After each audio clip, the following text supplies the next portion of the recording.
สบายดีเนาะมาพบกับอาวอนเนาะมื้อนี้ก็สิมาสอนเกากีตาร์เนาะแบบพื้นฐานเนาะแบบมือใหม่เลยแบบ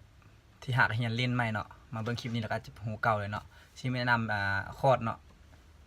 เพลงคลิปนี้จะแนะนำแบบว่าจับคอร์ดแล้วก็แบบเก่าไปเลยเนาะง่ายๆเนาะง่ายที่สุดแต่ว่าใช้ในทั่วโลกเนาะแบบว่าเพลงแต่ละเพลงเนาะจะได้ใช้แบบการเก่าแบบนี้เนาะในคลิปสอนคลิปนี้มันข้าพเจ้าจะแนะนำไป4คอร์ดเนาะคอร์ดง่ายๆเลยเนาะที่มีคอร์ดใดไปเบิ่งเลยเนาะข้าพเจ้าจะเอาคอร์ดไว้นี่เนาะข้างนี้เลยคอร์ดทวิตเนาะจะมีคอร์ด C เนาะโดเนาะ C เนาะ คอร์ด C เนาะก็คือเนาะใส่2เนาะใส่2ห้อง1เนาะแล้วก็ใส่ C เนาะใส่ C ห้อง3ก็ใส่5ห้อง3ก็ใส่ C ห้อง2ใส่5ห้อง3เนาะนี่เนาะต่อมาเนาะคอร์ด A minor เนาะเราก็เอาแต่นิ้วนางเนาะย้ายลงมาที่กองที่ใส่3กองนิ้วกลางเนาะห้อง2เนาะนี่เนาะจับนี่เนาะเบสของคอร์ด A minor มันอยู่ใส่5เนาะดิดก็ใส่5ลงเนาะคอร์ดที่2เนาะคอร์ดที่3ลงไปเนาะคอร์ด D minor เนาะก็ย้ายลงเนาะใส่1เนาะห้อง1ใส่3ห้อง2แล้วก็ใส่2ห้อง3เนาะเบสมันจะอยู่ที่ใส่4เนาะนี่เนาะเสียงมันเนาะนี่เนาะแล้วก็คอร์ดต่อไปเป็นคอร์ด G7 เนาะคอร์ด G7 เนาะนี่เนาะเอาแต่นิ้วนี้เขาจะจับคือ9เนาะนิ้ว C เนาะเราก็จะเปลี่ยนที่2นิ้วเนาะขึ้นมานี่เนาะนิ้วกลางเนาะใส่2ใส่5ห้อง2เนาะแล้วก็นิ้วนางเนาะใส่6ห้อง3เนาะนี่เนาะเสียงเนาะจะเป็นแพทเทิร์นง่ายๆเนาะมันนี่การเกาเนาะมันจะเกาคอร์ด C ก่อนเนาะเราจับคอร์ด C มาเลยเนาะเราจะเกาที่ใส่5ก่อนเนาะ5 3 2 1 3 2เนาะอันนี้เนาะ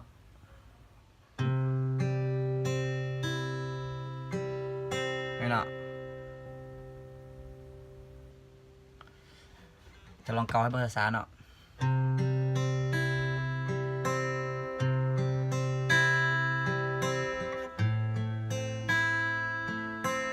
อันนี้เนาะจะนับไปเลยเนาะ5 3 2 1 3 2 5 3 2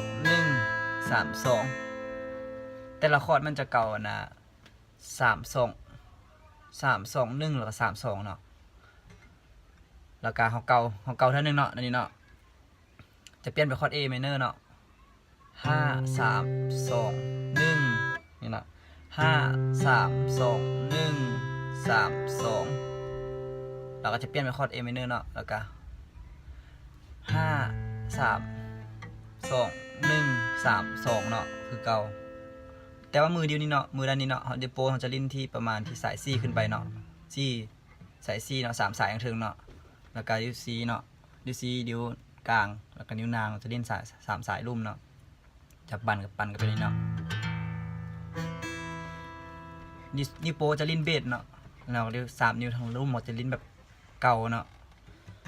นิ้วเนาะนี่เนาะเมื่อกี้เราได้คอร์ดC เนาะนี่เนาะ5 3 2 1 3 2อันนี้ก็เปลี่ยนคอร์ดเนาะเป็นคอร์ดต่อคอร์ด A minor เบสของ A minor มันยังอยู่ที่สาย5เนาะก็จะลิ้นสาย5เนาะนิ้ว C นิ้วโป้จะเก่าเนาะเก่าสาย5 5 3 2 1 3 2นี่เนาะมาเบิ่งที่มือขวาเนาะโป้ซีกลางนางซีกลางเนาะเราจะเปลี่ยนเป็น D minor เนาะ D minor เราจะจับเป็นอันนี้เนาะนิ้ว C เนาะเดี๋ยวบอกพี่เนาะ C เนาะห้อง1ใส่1แล้วก็นิ้วกลางห้อง2ใส่3เนาะแล้วก็นิ้วนางห้อง3ใส่2วันนี้เขาจะเกาที่ใส่ C เนาะเพราะว่าเบสของ D minor อยู่ใส่ C เนาะนิ้วโป้จะเกาใส่ C เนาะ C 3โป้ C กลางนาง C กลางเนาะนี่เนาะ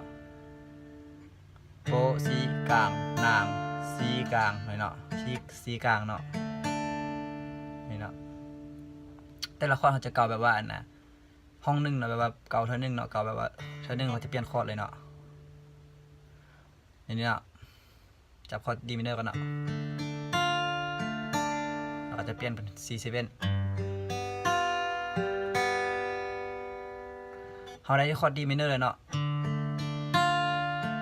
วันนี้เขาจะเอามือ2นิ้วเนาะย้ายขึ้นเนาะนิ้วกลางกับนิ้วนางเนาะ